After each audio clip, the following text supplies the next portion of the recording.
आपने कभी अपने मन को देखा है? उस क्षण देखा है जब वह कुछ सोच रहा होता है, कुछ प्रतिक्रिया कर रहा होता है। जी कृष्णमूर्ति पूछते हैं, क्या आप जानते हैं कि आपका मन क्या है? आज हम उनकी ही किताब मन क्या है के पहले अध्याय पर ध्यान केंद्रित करेंगे। यह अध्याय हमें आम जीवन की सबसे अनदेखी लेकिन सबसे शक्तिशाली चीज को देखने की दृष्टि देता है, हमारा अपना मन। पहला बिंदु, मन को जानना आत्मज्ञान की पहली सीढ़ी है। कृष्णमूर्ति कहते हैं, हम बाहरी दुनिया को जानने में जीवन बिता देते हैं, लेकिन अपने भीतर झांकने का साहस नहीं करते। जब तक हम ये नहीं जान पाते कि हम सोचते क्यों हैं, डरते क्यों हैं, दुखी क्यों होते हैं, तब तक हर समाधान अधूरा है। मान लीजिए आप किसी से नाराज हो जाते हैं। कृष्णमूर्ति पूछते हैं, क्या आपने कभी इस क्रोध को आते हुए देखा? यानी क्या आप ये जानते हैं कि क्रोध कहाँ से आता है?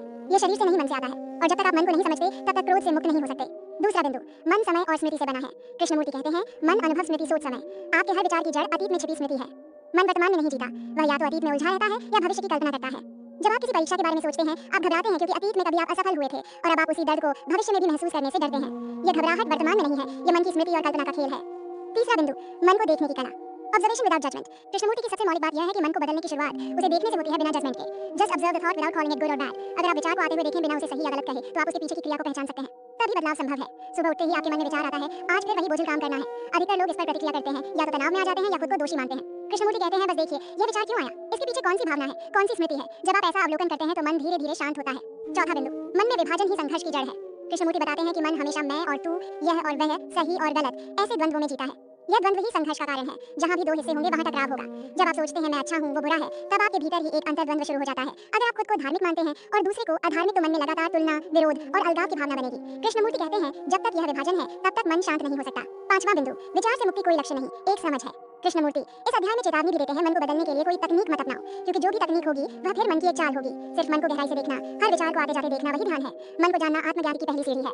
मन समय, स्मृति और विचार से बना है, यह अतीत में जीता है। मन को निर्णय के बिना देखना सीखें। मन की विभाजक प्रवृत्ति ही दुनिया में संघर्ष की जड़ है। बदलाव तब आता है जब आप उसे देखते हैं, लेकिन हस्तक्षेप नहीं करते। मन को बदलना नहीं है, उसे जानना है, और जानने की शुरुआत है एक शांत सजग दृष्टि। जैसा कृष्णमूर्ति कहते हैं, be the light to yourself. Krishnamurti पूछते हैं, क्या समय केवल घड़ी में चलने वाली सुई है, या वह हर उस विचार में समाया है जो हम सोचते हैं? कृष्णमूर्ति कहते हैं, विचार और समय अलग नहीं है, विचार ही समय है। आज हम उनकी गहन पुस्तक मन क्या है के दूसरे अध्याय में प्रवेश कर रहे हैं, जहां वे हमारे सबसे गहरे भ्रम को तोड़ते हैं, समय का भ्रम। हम समय को मानते हैं सुबह, दोपहर, रात, दिन, महीना, साल। कृष्णमूर्ति कहते हैं, समय सिर्फ घड़ी पर नहीं चलता, वह आपके मन में चलता है, यादों और अपेक्षाओं के रूप में। आप सोचते हैं एक दिन मैं सफल हो जाऊंगा, यह सोच समय में जी रही है। आप वर्तमान को नहीं जिया है, बल्कि एक मानसिक समय यात्रा में खोए हैं। Where there is thought, there is time। विचार हमेशा बीते हुए अनुभव से आता है और भविष्य को बनाता है। इसका अर्थ है विचार भूतकाल से उठता है और भविष्य को आकार देता है, लेकिन ये दोनों वर्तमान से ध्यान भटकाते हैं। कोई व्यक्ति कहता है मैं भयभीत हूँ कि कल क्या होगा, वह डर विचार की देन है जो अतीत से प्रेरित है और भविष्य की कल्पना करता है। इसलिए कृष्णमूर्ति कहते हैं, भय समय विचार। कृष्णमूर्ति कहते हैं, transformation is not the future, it is now और नेवर। मैं धीरे धीरे क्रोध पर काबू पालूंगा, मैं अगले महीने ध्यान करना शुरू करूंगा। यह सोच समय आधारित है और कृष्णमूर्ति इसे मूल भ्रांति मानते हैं। अगर आप देख लें कि क्रोध आपके लिए जहर है, तो आपको उसे छोड़ने के लिए कल की जरूरत नहीं। Understanding is immediate, not tomorrow. Krishnamurti स्पष्ट करते हैं, fear exists only in the movement of time. डर है भविष्य में दर्द की आशंका, सुख की लालसा है भविष्य में पुनः किसी अच्छे अनुभव को दोहराने की इच्छा। दोनों ही समय के साथ बंधे हैं। आपको परीक्षा में असफल होने का डर है, लेकिन डर अभी नहीं है, वह केवल भविष्य की कल्पना है, और यह कल्पना विचार है जो समय में जन्मी है। कृष्णमूर्ति अंत में कहते हैं, जब विचार की गति रुकती है तभी समय रुकता है, और तभी मौन, ध्यान और शुद्धता प्रकट होती है। तभी आपने सूरज डूबते वक्त खुद को पूरी तरह खो दिया है। वह पल विचारहीन, समयहीन, पूर्णता से भरा होता है। बस वही है जीवन की असली झलक। बैठ जाइए 2 मिनट के लिए और देखिए अगला विचार कब आता है। क्या आप उस क्षण को पकड़ सकते हैं जब विचार उठता है? समय केवल घड़ी में नहीं, विचारों में भी होता है। हर विचार अतीत की स्मृति और भविष्य की आशंका से बना है। जब हम समय में परिवर्तन की कल्पना करते हैं, तब हम धोखा खाते हैं। असली परिवर्तन अभी होता है इस क्षण में। जब विचार रुकता है तभी समय समाप्त होता है, और वही ध्यान की शुरुआत है। आप समय के दास नहीं हैं, यदि आप समय की मनोवैज्ञानिक प्रकृति को देख सकें। जैसा कृष्णमूर्ति कहते हैं, the ending of time is the beginning of eternity. ध्यान, मेडिटेशन का क्या अर्थ है? क्या ये कोई तकनीक है, कोई अभ्यास, या ध्यान वह अग्नि है जो मन को शुद्ध करती है? जी कृष्णमूर्ति कहते हैं, ध्यान वह समझ है जिसमें विचार स्वाभाविक रूप से शांत हो जाता है। ध्यान का असली अर्थ, क्या ध्यान अभ्यास से आता है? क्या विचार को दबाना ध्यान है? और अंत में ध्यान में मौन क्या होता है? मैं हर दिन 30 मिनट बैठकर ध्यान करता हूँ। मैंने माइंडफुलनेस सीखी है, मैंने ध्यान सीखा है किसी गुरु से। कृष्णमूर्ति कहते हैं, ध्यान किसी विधि या अनुशासन का नाम नहीं है, क्योंकि हर अनुशासन मन को सीमित करता है। अगर आप किसी विधि का पालन कर रहे हैं, तो आप पहले से किसी उद्देश्य या फल की चाह में हैं, और यह चाह विचार का हिस्सा है। इसलिए ऐसा ध्यान सिर्फ एक और विचार प्रक्रिया है, मौन नहीं। कई लोग सोचते हैं कि ध्यान का मतलब है मन को विचारों से खाली करना, और इसलिए वे ध्यान के समय विचार को रोकने की कोशिश करते हैं, मन को शांत करने के लिए जोर डालते हैं। कृष्णमूर्ति चेताते हैं, जहाँ प्रयास है वहाँ ध्यान नहीं है। आप बैठते हैं ध्यान करने, विचार आते हैं, आप उन्हें रोकते हैं, अब आप विचारों के विरुद्ध संघर्ष में हैं। यह भी एक गतिविधि है, एक मानसिक हिंसा। ध्यान कोई संघर्ष नहीं है। ध्यान का अर्थ है देखना, बिना चयन के, बिना प्रतिक्रिया के। कैसे? जब आप पेड़ को देखते हैं, सिर्फ देखते हैं, उसे अच्छा बुरा, छायादार सूखा कहे बिना, वही देखना ध्यान है। जब आप अपने मन में उठते क्रोध को देखते हैं, बिना रोकने या सही गलत ठहराए, तब वह अंतर्ज्ञान में बदलता है। महत्वपूर्ण वाक्य, observation without the observer, that is meditation. यहाँ ऑब्जर्वर यानी मैं, जो तुलना करता है, जो पहचान करता है। जब देखना केवल देखना हो, तब मन निर्विचार हो जाता है, और वहीं से असली मौन जन्म लेता है। ध्यान का स्वभाव मौन है, लेकिन यह बनाया गया मौन नहीं। मौन संगीत बंद करना, शब्दों से दूर जाना, यह वह मौन है जो तब आता है जब विचार स्वाभाविक रूप से थम जाता है, बिना प्रयास के। कृष्णमूर्ति कहते हैं, जब मन एकदम चुप होता है, तब वह बोध होता है जो शब्दातीत है। That silence is the ground of the sacred. ध्यान कोई अनुशासन, क्रम या प्रोग्राम नहीं है। ध्यान में मैं समाप्त हो जाता है और जहाँ मैं नहीं वहाँ समय नहीं। ध्यान कोई 20 मिनट की चीज नहीं है। ये कोई आरंभ और अंत वाली प्रक्रिया नहीं है। ये जीवन के हर पल में जागरूकता है। आज एक बार पेड़ को, आसमान को, अपने मन के एक विचार को बिना कोई नाम दिए, बिना कोई निर्णय दिए देखिए। यही ध्यान है। ध्यान कोई विधि नहीं है, ये प्राकृतिक जागरूकता है। सोच को रोकने की कोशिश ध्यान नहीं है।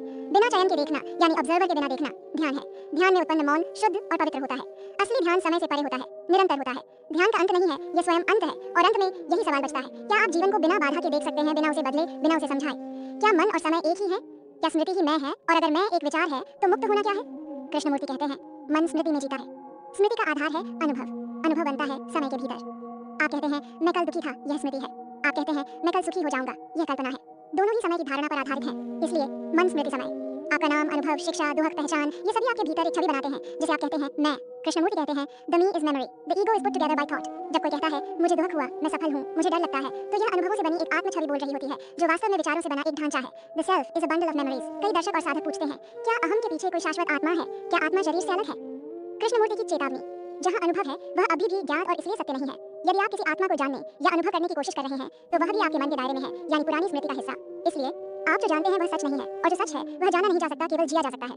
लोग पूछते हैं मैं क्रोधित होता हूँ, मुझे बदलना है, मैं डरता हूँ, मुझे सुधारना है। कृष्णमूर्ति की अंतर्दृष्टि, Who is the one trying to change?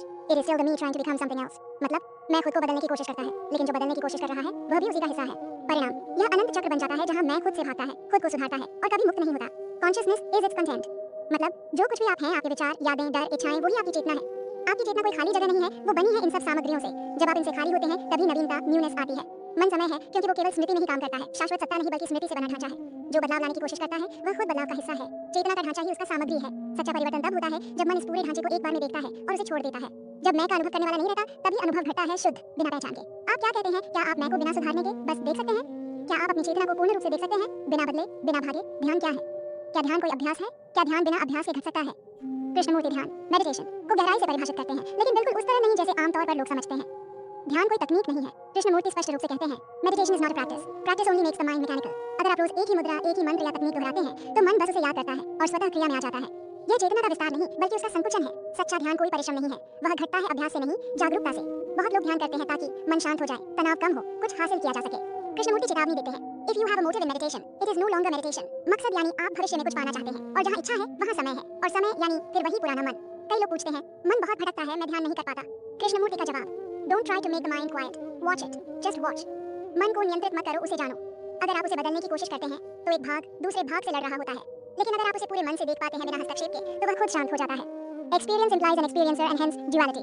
यदि आप कोई अनुभव कर रहे हैं तो कोई आप है और एक वस्तु जिसे आप अनुभव कर रहे हैं। लेकिन ध्यान तब घटता है जब अनुभव करने वाला नहीं रहता, केवल शुद्ध जागरूकता होती है। जो कुछ है बस वह होता है। In true meditation, there is no experiencer, only observation. Meditation is the emptying of the content of consciousness. हमारी चेतना भरी हुई है यादों से, डर से, इच्छाओं से, तुलना से। ध्यान का अर्थ है इन सबको देखना, समझना, और जब वे अपने आप गिर जाएं तो मन खाली हो जाता है, लेकिन मृत नहीं, पूर्णतः जागरूक। जब मन पूरी तरह खाली होता है तभी नवीन ऊर्जा आती है, तभी प्रेम और करुणा की झलक मिलती है, तभी कुछ अज्ञात और पवित्र प्रकट होता है। तत्व पारंपरिक समझ, कृष्णमूर्ति की समझ, ध्यान अभ्यास, तकनीक, शांति पाने का साधन, जागरूकता, प्रयास रहित निरीक्षण, मन शांत करने योग्य, देखने योग्य, अनुभव प्राप्त करने लायक, एक बंधन, चेतना सुधारने लायक, खाली होने लायक, लक्ष्य, उद्देश्य प्राप्ति, उद्देश्यहीनता में जागृति। ध्यान वह नहीं है जो आप करते हैं, वह है जो घटता है जब आप देखना सीखते हैं। कृष्णमूर्ति हमें ध्यान की एक क्रांतिकारी परिभाषा देते हैं जो अभ्यास, तकनीक और समय से परे है। क्या मन कभी नया हो सकता है या वह हमेशा अतीत का ही परिणाम है? कृष्णमूर्ति कहते हैं हमारी बुद्धि समय है, मन क्या है? वह यादों, अनुभवों, संस्कारों और समय से बना है। जब आप किसी को देखते हैं तो आप उसे पहचान के जरिए देखते हैं, यानी पुराने अनुभव के चश्मे से। उस व्यक्ति ने आपको दुख दिया था, आपका व्यवहार बदल जाएगा। आपने कुछ अच्छा पाया, आप उसमें फिर सुख खोजेंगे। इसलिए हर क्षण नया नहीं होता, वह समय की छाया से ढका होता है। Can the old mind conditioned, fragmented, fearful perceive the new? जवाब है नहीं, क्योंकि जहाँ तुलना है वहाँ नया नहीं है, जहाँ स्मृति हावी है वहाँ सच्चा देखना नहीं है। आप किसी चीज को सुंदर कहते हैं, लेकिन क्या आप उसे पहली बार देख रहे हैं या आपकी सोच पहले से तय है? When the mind is free from time, it is free from becoming. Becoming यानी मैं कुछ बनना चाहता हूँ, मैं अभी अधूरा हूँ, मुझे और सफल और शांत होना है। यह मानसिकता मन को हमेशा अतीत और भविष्य में बांधती है, जिससे वर्तमान क्षण की पूरी चेतना नहीं होती। Can the mind observe itself, its structure, content without division? Krishnamurthy फिर उसी बिंदु पर लौटते हैं। देखो, पर दखल मत दो। जब आप पूरी तरह देखते हैं तब परिवर्तन खुद घटता है, बिना किसी कर्ता के। जैसे दर्पण में चेहरा देखने पर वह बिल्कुल वैसा ही दिखता है जैसा है, उसे बदलने की जरूरत नहीं। पहचान ही परिवर्तन लाती है। True revolution is the ending of psychological time. सामाजिक क्रांतियां अस्थायी हैं, लेकिन जब मन समय से मुक्त होता है तब जीवन पूरी तरह नया होता है।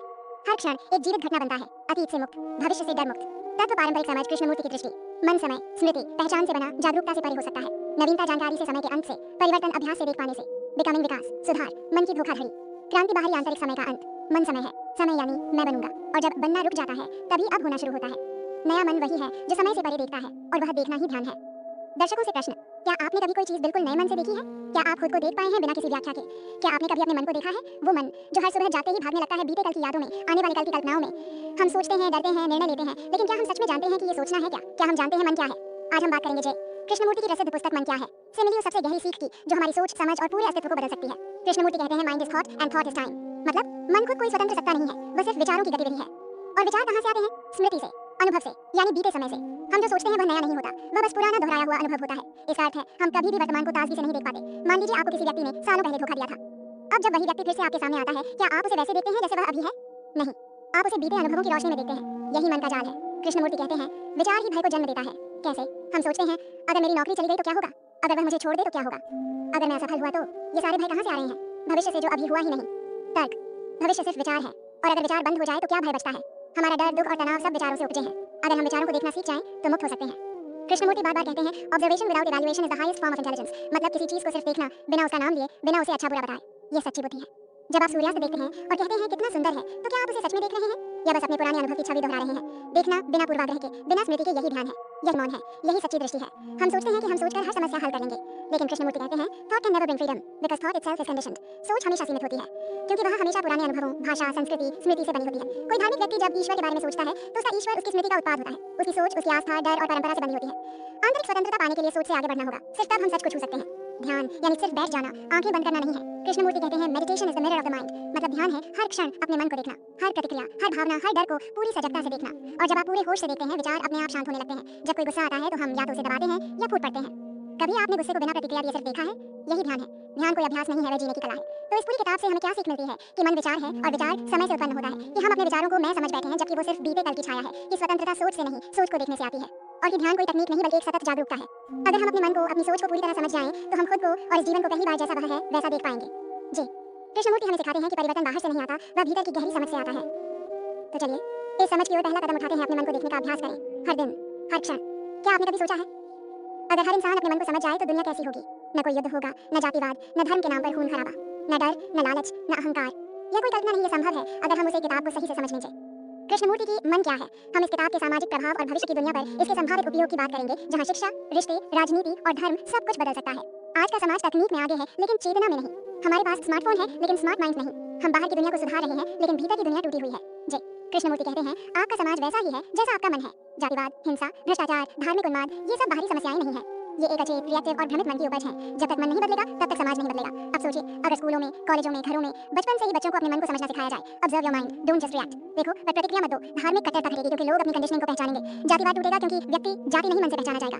राजनीतिक भ्रम कम होंगे क्योंकि लोग नारों में नहीं, सच में सोचेंगे। रिश्तों में ईमानदारी आएगी क्योंकि हम अपने डर, अपेक्षाओं को पहचान पाएंगे। शिक्षा प्रणाली का पुनर्जन्म होगा, जहां सिर्फ ज्ञान नहीं बल्कि समझ भी होगी। अगर हर नागरिक मन क्या है पढ़कर आत्मनिरीक्षण शुरू कर दे, तो एक क्रांति बिना हिंसा के शुरू हो सकती है। आइए अब कल्पना करें इस किताब की व्यवहारिक उपयोगिता को। शिक्षा में इनर करिकुलम के रूप में स्कूलों में माइंड स्टडीज अनिवार्य हो। बच्चे यह समझें कि मन क्या है, विचार क्या है, डर कैसे जन्म लेता है। ध्यान, ऑब्जर्वेशन विदाउट एफर्ट सिखाया जाए। परिणाम, एक पीढ़ी जो न सिर्फ स्मार्ट बल्कि समझदार भी होगी। राजनीति में आत्म जागरूक नेता। अगर नेता अपने ही मन की चालें समझे तो न झूठ होगा, न चालबाजी। कृष्णमूर्ति कहते हैं, the man who is aware of his own mind can not be corrupted. Corporate और कार्यस्थल में सचेत निर्णय। कंपनियां ऐसी हों जहां कर्मचारियों का मानसिक स्वास्थ्य प्राथमिकता हो, जहां सफलता का पैमाना सिर्फ मुनाफा नहीं बल्कि मन की शांति भी हो। घरों में रिश्तों की नई परिभाषा। पति पत्नी, माँ बाप, बच्चे अगर एक दूसरे को जज करने की बजाय देखना सीख लें, तो हर घर एक ध्यानस्थ स्थल बन सकता है। कृष्णमूर्ति ध्यान को तकनीक नहीं, जीवन का स्वाभाविक भाग मानते हैं। Meditation is choiceless awareness. अगर समाज में ध्यान एक सामूहिक जीवन शैली बन जाए तो न सिर्फ मन शांत होगा, बल्कि उसका प्रभाव न्याय व्यवस्था, युद्ध, अपराध दर तक में दिखेगा। एक उदाहरण, जापान के कुछ जेलों में ध्यान सिखाया गया, अपराधियों में परिवर्तन आया। क्या भारत ऐसा नहीं कर सकता? कृष्णमूर्ति की ये किताब सिर्फ पढ़ने की चीज नहीं है, ये एक दर्पण है। इसमें झांककर हम खुद को देख सकते हैं, अपने भीतर की हिंसा, लालच, भ्रम, भय और उन्हें पहचान कर पार भी कर सकते हैं। समाज तभी बदलेगा जब आप बदलेंगे, और आप तभी बदलेंगे जब आप अपने मन को देखना सीखेंगे। मन क्या है? ये किताब सिर्फ किताब नहीं बल्कि एक क्रांति है, बिना खून की, बिना नारों की। एक ऐसी क्रांति जो भीतर से बाहर तक दुनिया को बदल सकती है। हर शब्द एक दरवाजा है और हर किताब एक नई दुनिया। कहानियां हो या कविताएं, दर्शन हो या जीवन की कोई गूंज, अगर आपको भी अपने मन की गहराइयों में उतरना है, अगर आज की बात ने आपके दिल को छुआ तो वीडियो को लाइक करें। मन में कोई विचार जागा हो तो कमेंट जरूर कीजिए। और हाँ, अगली कहानी, अगली किताब और अगली खोज के लिए चैनल को सब्सक्राइब कर लीजिए, क्योंकि यहाँ हम सिर्फ सुनते नहीं, महसूस करते हैं, जीते हैं। अपने मन को सुनते रहिए। तो मिलते हैं अगले वीडियो में, तब तक के लिए धन्यवाद।